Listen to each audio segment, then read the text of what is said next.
Hola hermanos, estamos nuevamente aquí para entrar a lo que es el estudio de la palabra de nuestro Dios. Estamos muy agradecidos con Él por las bendiciones que Él derrama pues sobre cada uno de nosotros. Entonces, ¿quién no podrá estar agradecido con Dios si Él nos bendice cada día, hermanos? Y una de las cosas que vamos a estar tratando el día de hoy es una historia que se encuentra, hermanos, en Primera de Reyes, en el capítulo 21, hermanos, de Primera de Reyes.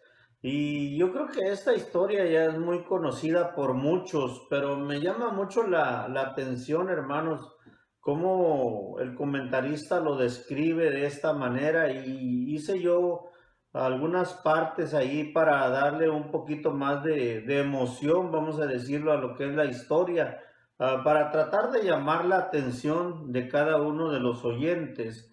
Primera de Reyes 21, si usted tiene su Biblia allí, hermanos, el título de la historia es Acab y la viña de Nabot. Entonces, una de las cosas que vamos a estar viendo aquí, hermanos, como muchas veces las personas que tienen poder abusan de otros, es parte de la historia que vamos a ver hoy. Pero el versículo 21, hermanos, si usted tiene su Biblia ahí, dice de esta manera: pasadas estas cosas, aconteció que Nabot de Jezreel tenía ahí una viña junto al palacio de Acab, dice rey de Samaria. Y Acab habló a Nabot diciendo: dame tu viña para un huerto de legumbres, porque está cercana a mi casa, y yo te daré por ella otra viña mejor que esta, o si mejor te pareciere, te pagaré su valor, dice, en dinero. Por lo tanto, la tierra en realidad nunca, hermanos, se vendía, solamente se rentaba y, y uso únicamente bajo las circunstancias más difíciles. Observamos que esto se hacía por una ley dada, pues Dios expresamente lo decía en Levíticos 25, 23 al 28. Vamos a leer solamente el versículo 23 que dice: la tierra no se venderá a perpetuidad, porque la tierra mía es, pues vosotros forasteros y extranjeros sois, dice, para conmigo. Recuerde, el pasaje es Levíticos 25 y leímos solamente el versículo 23, pero es hasta el 28. Cuando los israelitas, hermanos, entraron en la tierra prometida, cada familia recibió la tierra como su herencia a perpetuidad, o sea, quiere decir para siempre.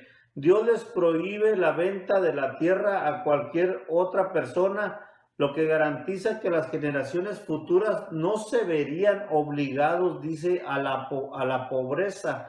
Y me interesa mucho esto, hermanos, porque dice este pasaje que Dios les había dado la tierra, pero ¿sabe una cosa? No lo podían vender, ¿verdad? Según lo que dice Levíticos 25, y se iba a quedar para la familia se iba a ir pasando y no iban a tener esa necesidad de andar buscando un solar porque Dios les había dado ya. Ahora, hermanos, ellos creían que la tierra era una herencia de Dios. Dios se las había entregado cuando tomaron posesión de la tierra prometida, como está escrito, hermanos, en el libro de Josué, entre los capítulos 14 al 22, donde se describe, ¿verdad?, cómo se distribuyó los territorios a cada una de las tribus y familias. Y recuerde, la palabra de Dios nos enseña que todo esto fue de acuerdo a la voluntad de Dios. Recuerde esto, todo fue de acuerdo a la voluntad de Dios. Ahora, hermanos, según el diccionario bíblico, la viña es específicamente, hermanos, un conjunto de vides comunes, o sea, esa planta que da la uva. Un campo plantado de vides que, si es grande, se llama viña, y si es pequeño se llama viñedo, ¿sí? Entonces recuérdelo, si es grande se llama viña y si es pequeño se llama viñedo. La palabra viña es usada en muchas partes en la palabra de Dios, pero vamos a buscar cómo en los evangelios la encontramos también varias veces. Es así que hay algo que me llamó la atención en el libro de Juan, en el capítulo 15, hermanos, en el Evangelio de Juan, capítulo 15, cuando Cristo se comparó con una vid cuyos pámpanos eran los discípulos y de quienes se esperaba, dice la Biblia, que dieran mucho fruto. Ahora, para los hebreos, una viña se contaba entre sus posesiones más preciadas, ¿sí? Y la promesa de que dispondrían para siempre de los frutos de la vid era un símbolo de seguridad, prosperidad y recompensa.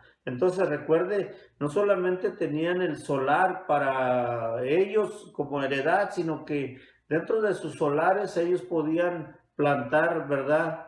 Los viñedos, vamos a decirlo de esta manera, y de esa manera ellos podían vivir, ¿verdad? Entonces era algo, recuerde lo que era algo de acuerdo a la voluntad de Dios. Ahora déjenme continuar con la historia, hermanos, acerca de Nabot.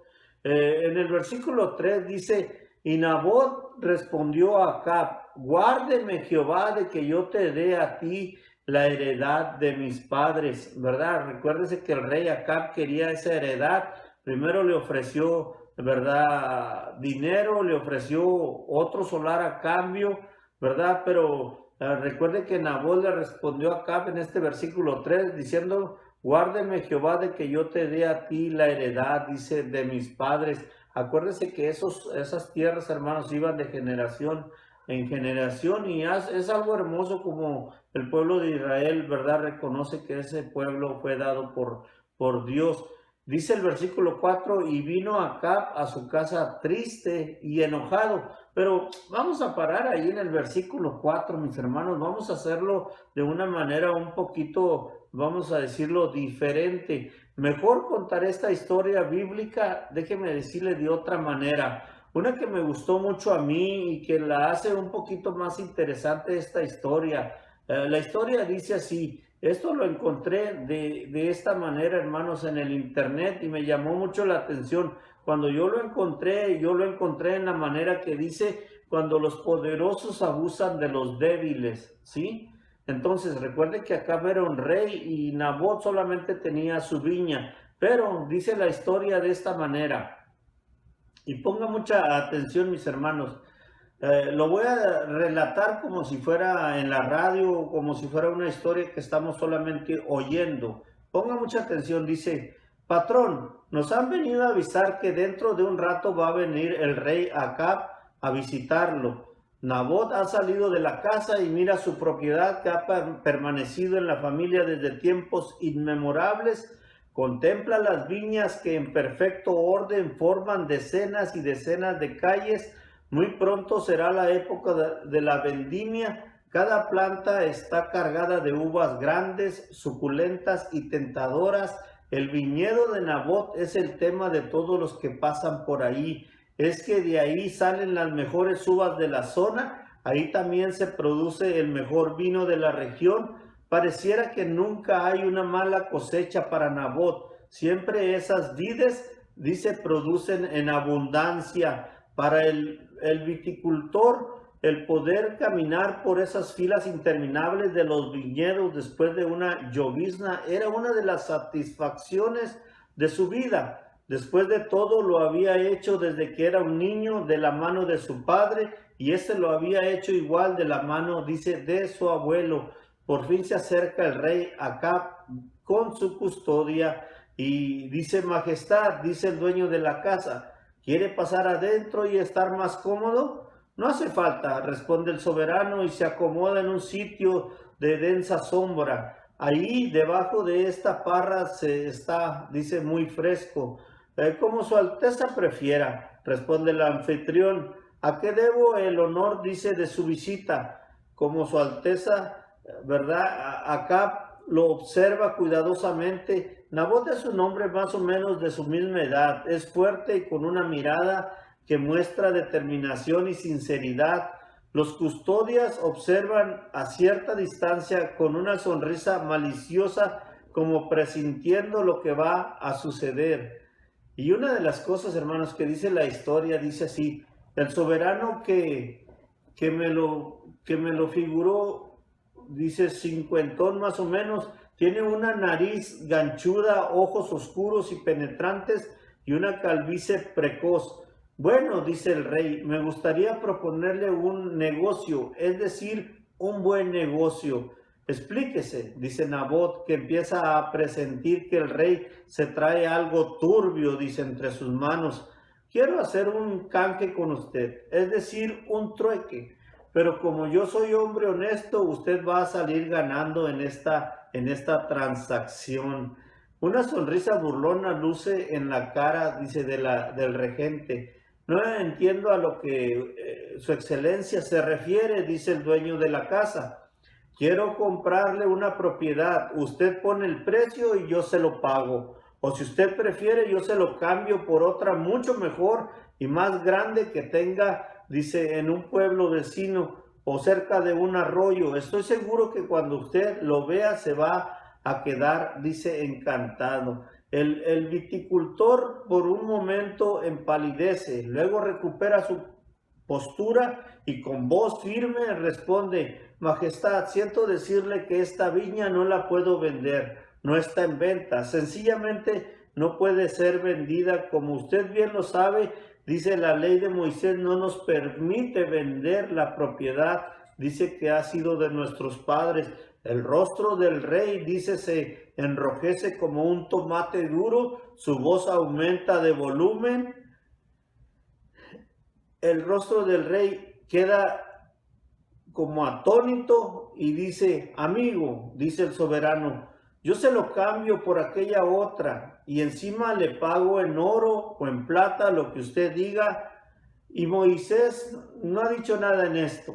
Acab y la viña de Nabot dice de esta manera: Alteza, responde Nabot, yo le he dicho que esta propiedad no está en venta ni en canje. La cara del rey, que estaba enrojecida por el furor, ahora se torna pálida. El monarca no está acostumbrado a que cuando él quiere algo, alguien le diga lo que no lo puede tener. Después de todo, ¿para qué es el rey?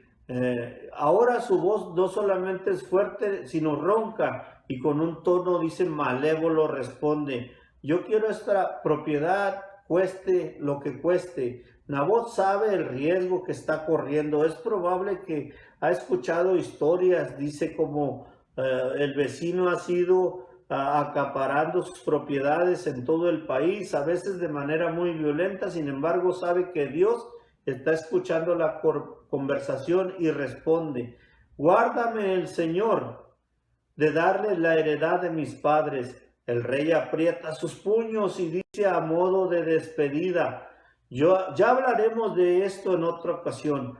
Hace una señal a la guardia personal y se retira. Vuelve a su casa con una jaqueca intensa y siente como si la cabeza se le partiera.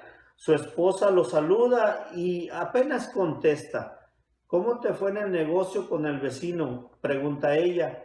¿Pudiste arreglar algo? Cuéntame, querido, le apremia la reina con una sonrisa burlona, dice, y venenosa. ¿Qué pasó que estás tan enojado? Nunca te vi tan mal. Mira, esta noche las cocineras hicieron la mejor de las comidas preferidas. No quiero comer, dice él. Se da vuelta y se tapa la cara con una almohada. No quiero ver a nadie.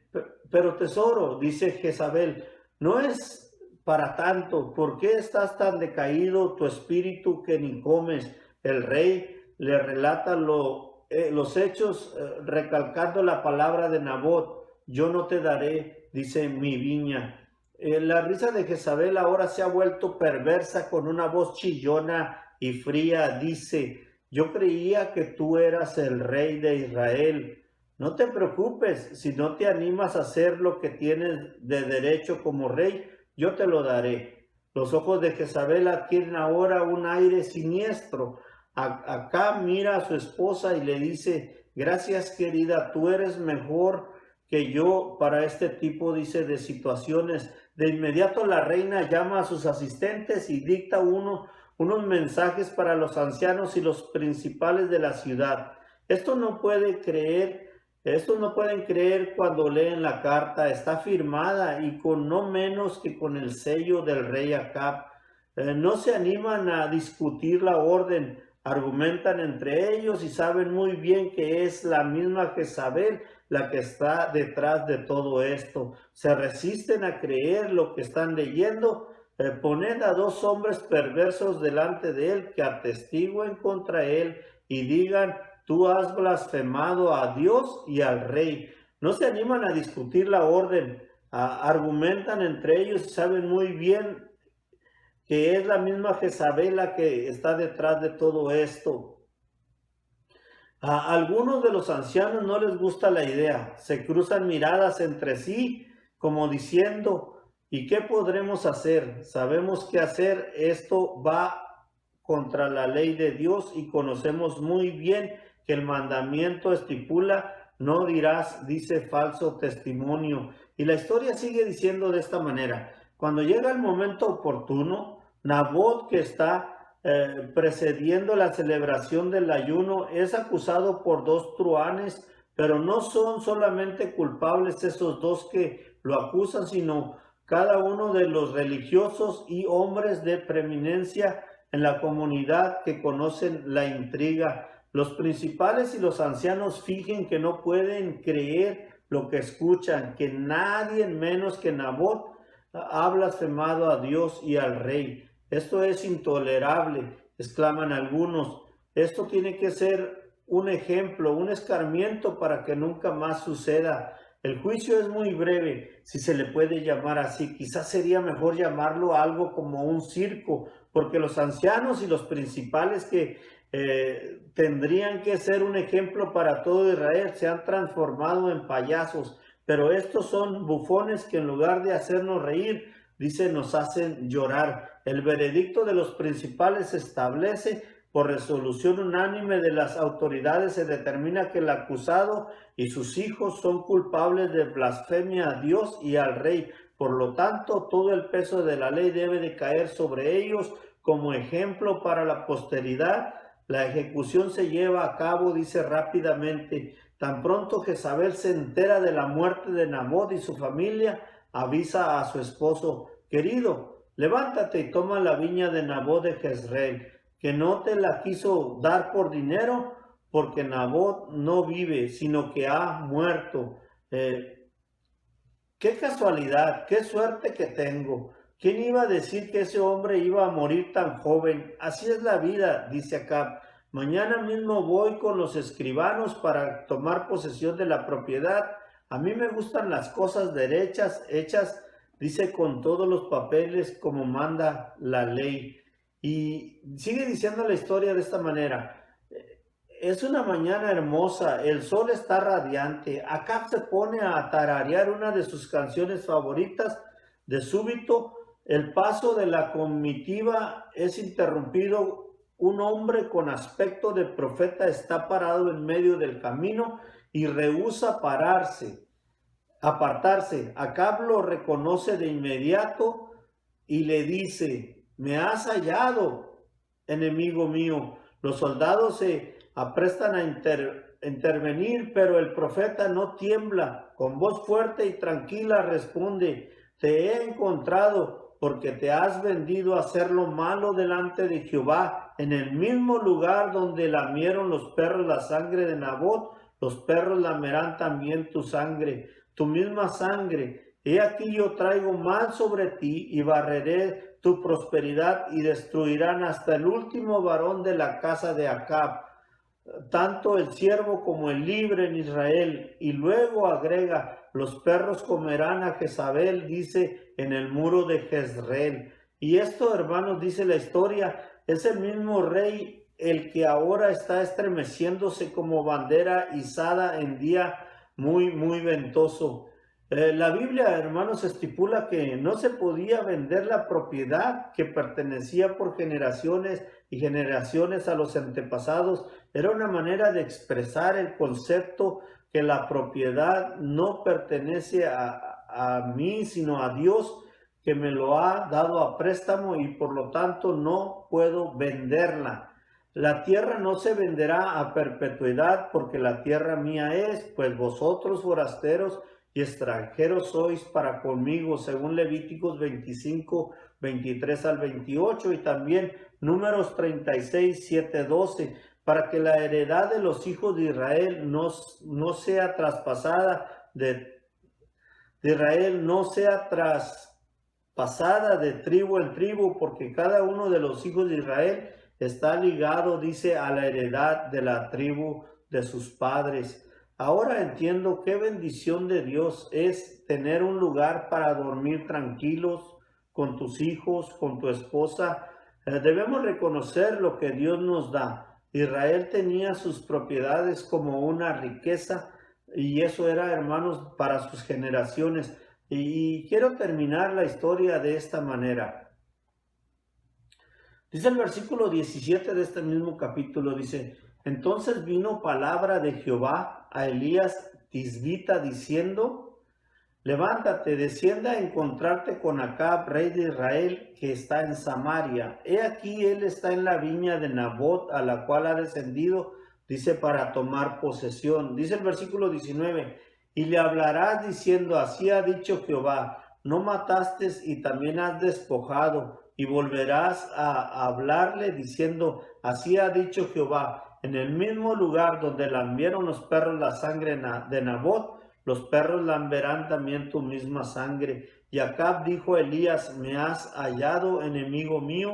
Él respondió: te he encontrado porque te has vuelto a hacer lo malo delante de Jehová. He aquí yo traigo mal sobre ti y barreré tu prosperidad y destruiré hasta el último varón de la casa de Acab, tanto el siervo como el libre. Y pondré tu casa, dice, como la casa de Jeroboam, hijo de Nabat, y como la casa de Basá, hijo de Ahías, por la rebelión con que me provocaste a ira y con que has hecho, dice, pecar a Israel.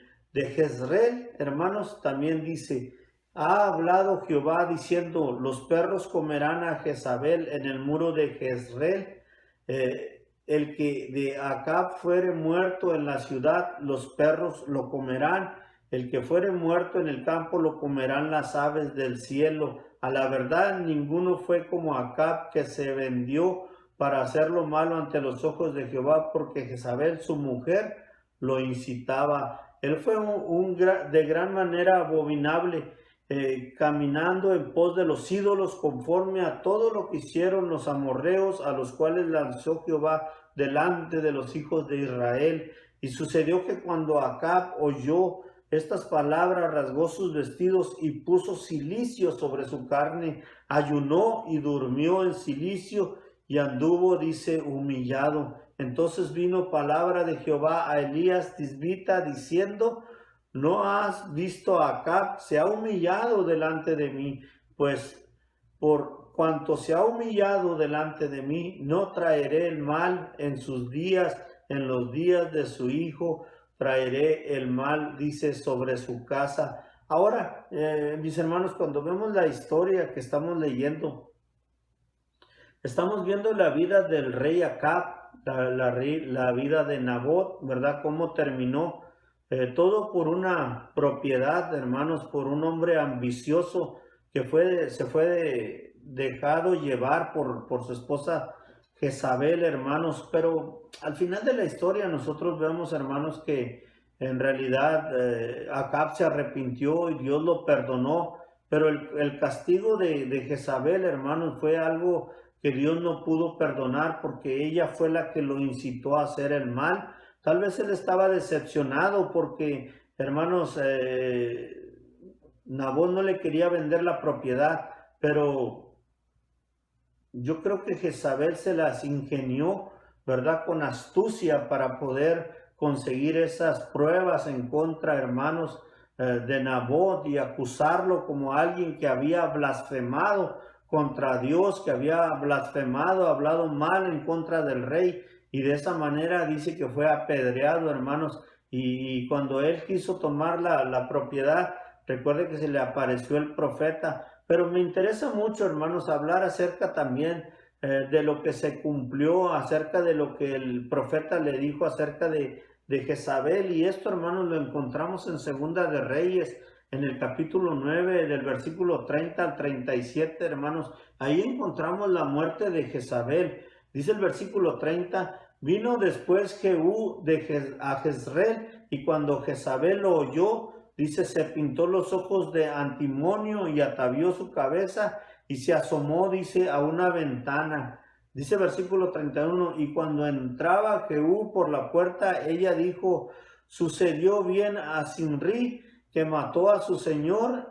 Alzando él entonces su rostro hacia la ventana, dijo, ¿quién está conmigo? ¿Quién? Y se inclinaron hacia él, dice, 2 o 3 eunucos.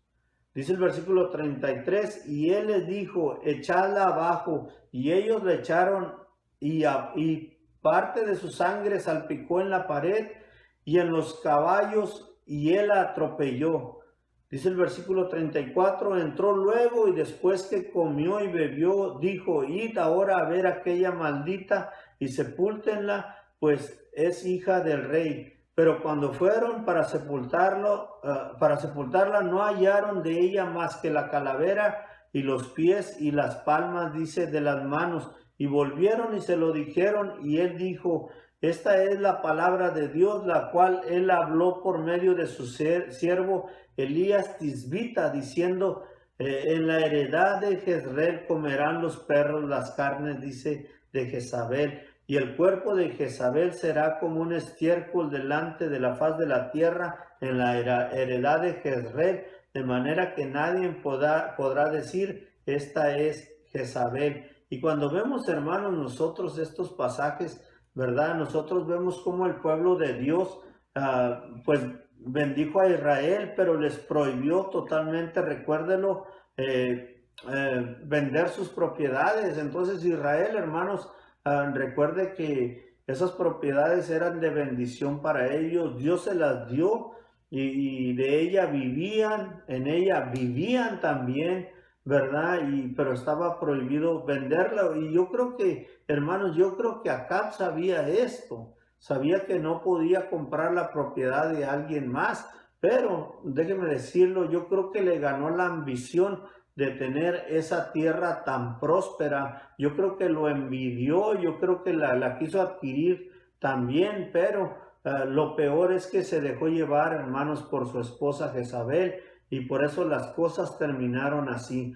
Mis hermanos, es algo que podemos poner nosotros a estudiar en cuanto a esto, y cómo a veces la maldad quiere triunfar sobre el bien. Pero recuerde que este pasaje nos recuerda, hermanos, de que Dios ve todas las cosas, ¿sí? Y Él es un Dios justo, y por eso hizo justicia, hermanos, con la muerte, ¿verdad?, de Nabot. Entonces recuerde, por eso Jezabel no se encontró su cuerpo más que su calavera, sus pies y las palmas de sus manos, porque recuerde, también fue comida por perros. Entonces, eso fue lo que Dios dictó en contra de Jezabel por haber, hermanos, hecho lo que hizo y inducir también acá a hacer lo malo de esta manera. Hermanos, espero que esta tarde hayamos recibido palabra de Dios, y que lo que Dios haya dicho a través de su palabra pues haga eco en nuestros corazones, en nuestra mente, mis hermanos. Gracias por ponernos atención, y vamos a orar a nuestro Dios y vamos a de esa manera despedirnos, pero recuerde que después tenemos anuncios. Quédese a ver los anuncios. Yo le invito ahí donde está, hermano, que oremos a nuestro Dios y le decimos gracias, Padre, gracias por tu palabra, Señor. Ayúdanos, Señor, a obedecerla, a ponerla en práctica. Perdona nuestras faltas, Dios, y perdónanos, Señor, si alguna vez ha pasado alguna ambición en nosotros o codicia, Padre. Perdónanos, Señor, para que no seamos codiciosos. Ayúdanos, Señor, a ser de un corazón limpio, puro y agradable delante de ti, Señor. Gracias te damos por tu palabra. Bendice a mis hermanos oyentes y a aquellos hermanos que tal vez se encuentran lejos. Tú bendíceles también, Padre. Gracias te damos y oramos a ti en Cristo Jesús. Amén. Dios les bendiga, mis hermanos. Recuerde, quédese en los anuncios para ver qué es lo que tenemos como iglesia. Gracias, hermanos. Dios les bendiga.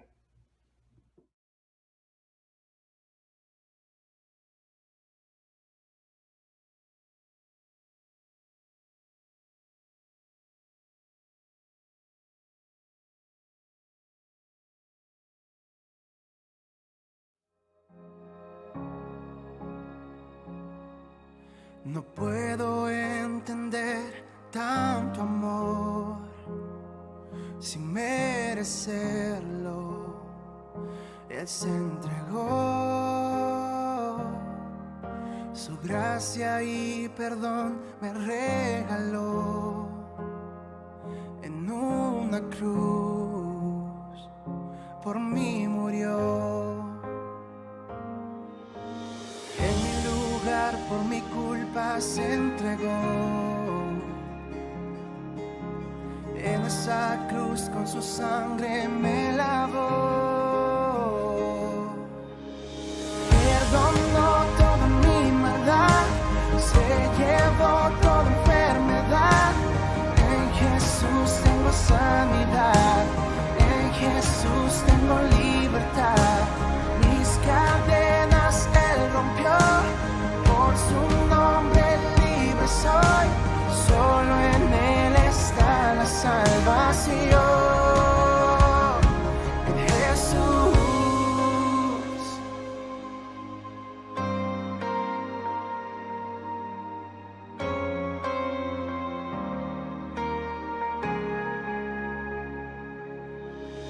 Quiero reflejar tu compasión, que el mundo sepa de tu amor. Quiero reflejar tu santidad, que todos vean a Cristo en mí. Por la mañana tu rostro buscaré,